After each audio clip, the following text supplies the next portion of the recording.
everybody inside of Paycom Center alongside Royce Young. I am Paris Lawson. Game 1 of the first round officially behind us, and the Thunder now 1-0 in this series against the Phoenix Suns with a very dominant win. And to be exact, the 4th largest playoff win in OKC history, a 35-point win. And Royce, I don't know what your massive takeaways on this were, but I thought the Thunder won this game by winning the possession battle in this one. And that's been the story of this team for multiple seasons, Paris. Yeah. And really, you know, we've kind of seen this story before with the Thunder in postseason basketball. There's a lot of areas I'm sure that Coach Mark and the staff are going to want to clean up. The players themselves, not the most efficient offensive game. But one thing that we know about postseason basketball, really postseason sports all over, is when you play defense, you can be effective. And this Thunder team came out with a defensive energy and intensity. That is the calling card of this team. And they've just been so good about the defensive end, and that's what really carried the day in this game 1. Yeah, the defensive pressure really from both teams was on full display. The Thunder just winning that by a significant margin, 34-2 in points off turnovers in this game here today. All right, let's get you over to the press room so you can hear from Thunder head coach Mark Daigneault, who's at the podium.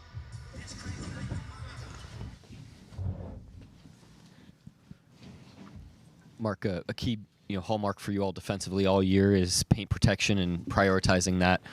What worked well with just the coordination of your defense to ensure that they didn't get much down low and had to be a jump shooting team tonight? Yeah, I mean, they're a good jump shooting team, so I would expect them to make more of the open ones as we go through the series. I didn't think they shot it great tonight relative to how they normally do, but I did think we were on it. We took a lot of the easy stuff away, made them earn everything. And when you do that, you give yourself a chance to have a night like tonight where the jump shots don't go in because they're over a contest. So I thought generally we were pretty good. Yeah, and then offensively, against their pressure, they've been one of the best turnover forcing teams in the league, and may get to more of that. But you all were able to execute it and not be, not turn it over, not many live ball. What was key there, and just the precision on the offensive end? Yeah, I thought we were good execution, good force inside of the actions, good pace in an opportunistic way, but not reckless, and just executed in the half court, got ourselves advantages, made the right plays. I thought the unselfishness tonight really popped. And so, we just bet on good shots and played pretty well on that end as well. Mark, that lineup to start the second with J. Will, J. Dub, Kaysen, AJ, Ijo, that lineup hasn't played a ton this year, but it felt like the foundation of the lead was built on that lineup today. Like, what did you see from that lineup? What do you hope to see out of that lineup throughout the series? Yeah, those guys were great. They went in there, extended the lead. I thought Jay Will's first half minutes were particularly impactful, especially on the glass. The rebounding, this is the best crashing team in the league. They don't get the most offensive rebounds, but they go more than anybody. And so you got to be really cognizant of that. I thought at the end of the first half, that reared its head a little bit. They got on the glass, they got extra possessions. I think they had 14 second chance points at halftime. But prior to that, Jay Will really patrolled it with the defensive rebounding down there. And Dub was just saying earlier this week that he feels as fresh as possible because he barely played this year. What do you sort of want him? I imagine maybe the injury stuff is on his mind some. What do you want him to be mindful of as he progresses through the postseason, considering the way his year's gone? I mean, I wouldn't assume anything about what he's thinking. Just want all the guys to be present in whatever's going on. I thought we did that really well today. I thought we were present coming into the game, understood it was game 1. I thought we stayed present throughout the game. Our focus didn't waver despite building a lead, and I would say that for any player in a playoff circumstance. Yeah, Mark, you mentioned how good of a shooting team they are. Can you speak to the defensive discipline you guys have to have by protecting the paint while also trying to run them off the three, contest those three-point shots, make them take tough shots all night while also being solid in the paint? Yeah, I mean, it starts at the point of attack with them because they have, off-the-dribble jump shooters, between, Brooks, especially in the mid-range, but Booker at every level, and Jalen Green. So it starts there. I thought to start the second half, we were off their body a little bit, and they get some clean looks and caught a little bit of a rhythm. So it starts there. You got to be really good at the point of attack, and then good in the help, and then good flying out of it. So we did that on enough possessions tonight. But like I said, I would expect them to shoot it better on some of the open ones. We got lucky on some plays, and they're coming off of, this is a tough turnaround for them. They're coming off of 2 emotional games, having to travel yesterday, turn around, play an early game today. Now they get 2 days, and so we're going to face a rested, hungry team on Wednesday. And 9 guys with offensive rebounds. It just seemed like there was mostly a lot of effort plays for you guys that went your way tonight. Can you just talk about the way you guys set the tone early for those type of plays? Yeah, I thought the competitiveness of the guys and the togetherness of the guys was through the roof today. And in a game 1 of the playoffs, especially where there's a lot of energy in the building, everyone's excited. You just want to make sure you get that right. You want to compete together, and I thought we did that today. And there's plenty we can learn from the game. There's more details we can get into as we become more familiar with the opponent, but we got the most important stuff right today, and I think that's why we played as well as we did. Marcus. You heard Coach Dagnall. The series is 1-0, but really it's 0-0 at this point. Time to turn the page because, to his point, the Thunder has a lot of familiarity with this team. They played 5 times in the regular season and was the most recent regular season matchup.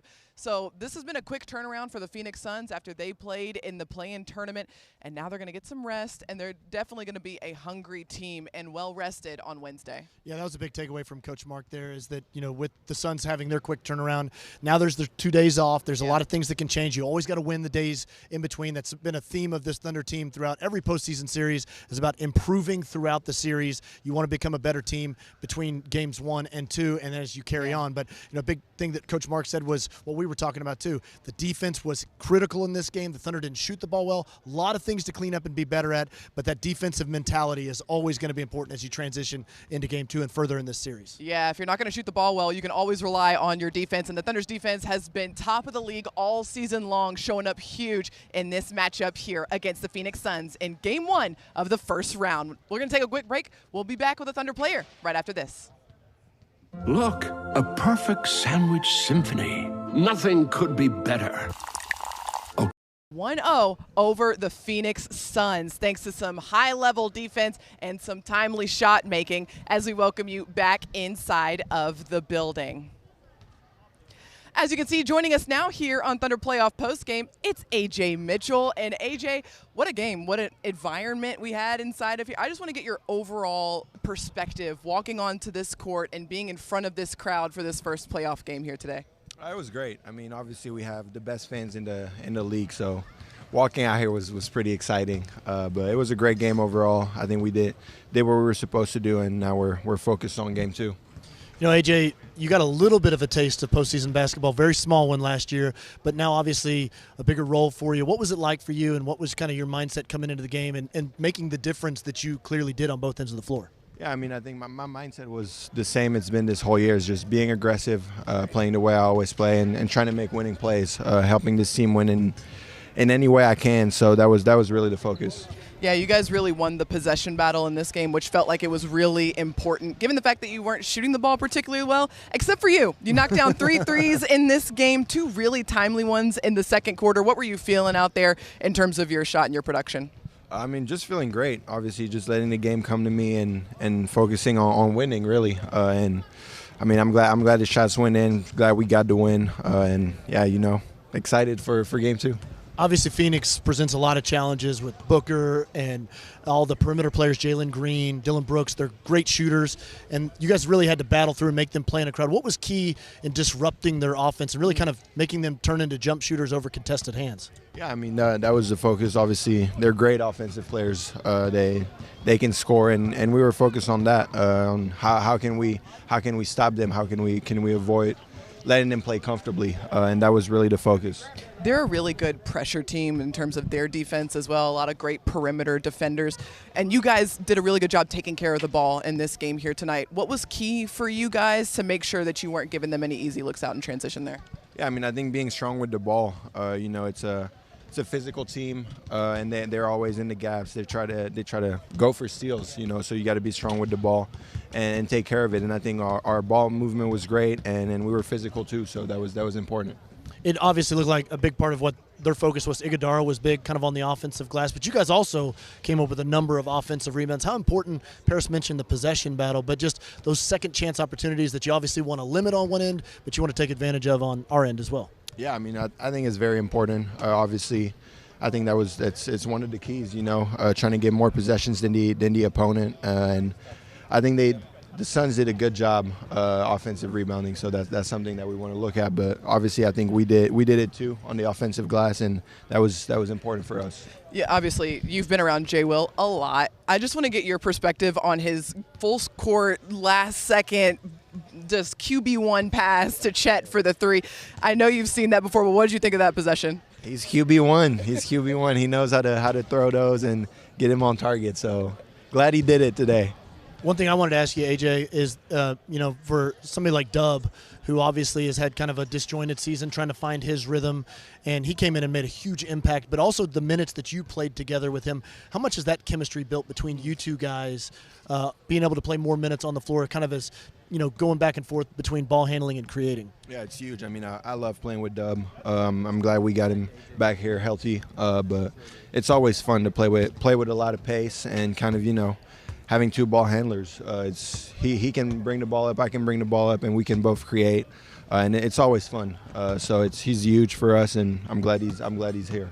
Well, AJ, congratulations on the win, and thank you so much for taking the time out to bring some insight to our viewers here today. Great game, and good luck in Game 2. Thank you, I appreciate it.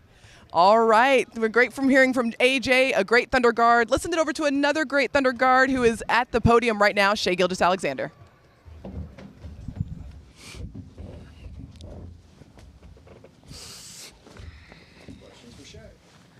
Shai, you guys just need scoring, and a huge part of that was defensively limiting them down there. You were part of it with the block at the rim. What was key just in terms of the coordination of the defense to not let them get a lot inside tonight?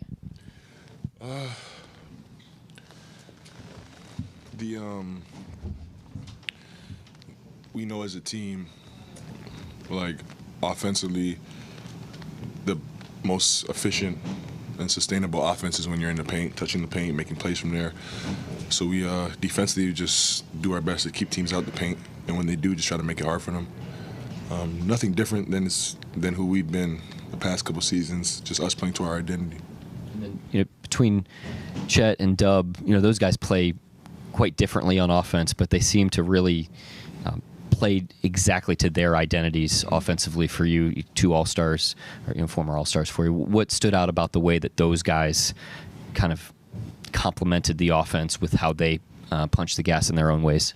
Yeah, they were good. They, like you said, they just played to their identity and didn't step outside of it. Both of those guys, any given night, affect the game at a very high level, whether the ball's going in or out. We know that, and it's a big reason why we're the team we are. And they brought it tonight, and that'd be a big reason why we won tonight.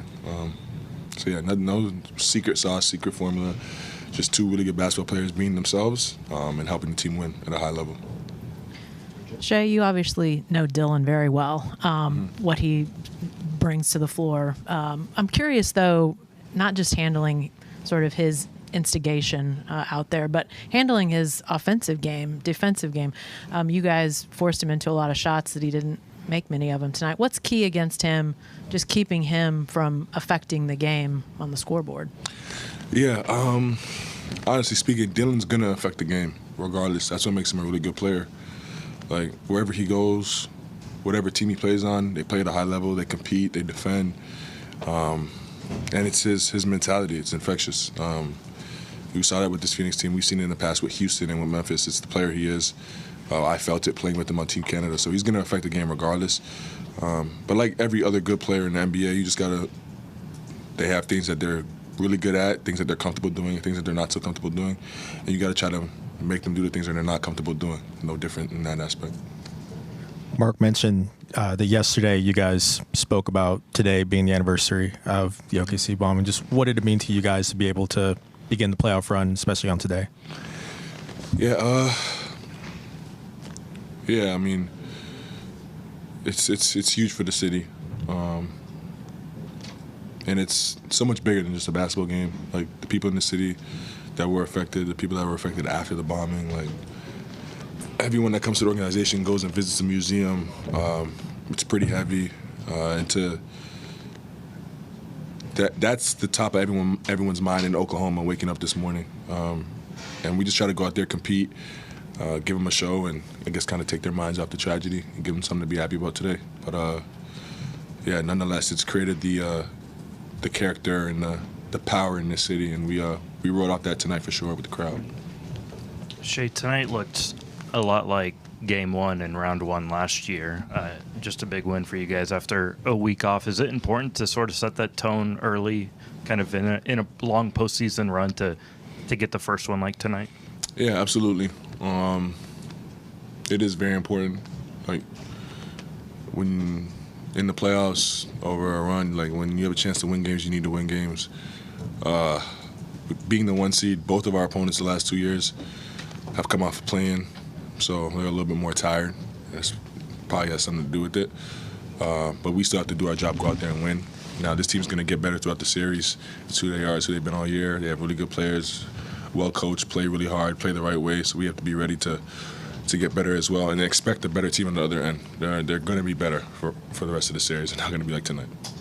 Paraphrasing, but I know you've said before that when Chet got on this team, it changed the ceiling of what you guys are capable of. Just wanted to ask you about his playoff evolution as a postseason performer. I know it's only one game, but how he's sort of developed over the past couple of years. Yeah, Chet, I always say this, like, the version of Chet today is never, like, that's the worst version of Chet we're going to get. And that's just his mentality, his work ethic.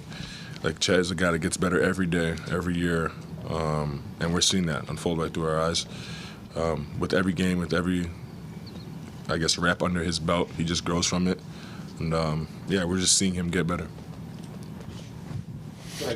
Yeah, Shai, you didn't shoot well tonight. Scored a lot. Didn't shoot well, but didn't really matter because your defense and you just swarmed them. Is it a case of you feel less pressure when you know you got Kaysen and Alex over there coming off the bench and just going to keep whatever pressure that you're putting on the opponents just going to continue no matter what's happening on the offensive side? Yeah, we know, like, as a team, like, no matter whether you win or lose, you focus on the things that you can control in the basketball game, and makes and misses aren't one of them. Some nights the ball goes in more than others. Some nights it just doesn't. Some nights you get good looks that you're supposed to make and you don't make them. Some nights you're super hot and you make a couple shots you're not supposed to make statistically. But the energy, the effort, the communication, the togetherness on the defensive end, there's no makes and misses with that. It's being locked in. It's being together, being well rested, and having that energy. That's something that we've hung our hat on in the past however many years, and we've grown because of it. And if we want to continue to get better, we got to continue to do so, and that's something that we know and we focus on every day. Shai, obviously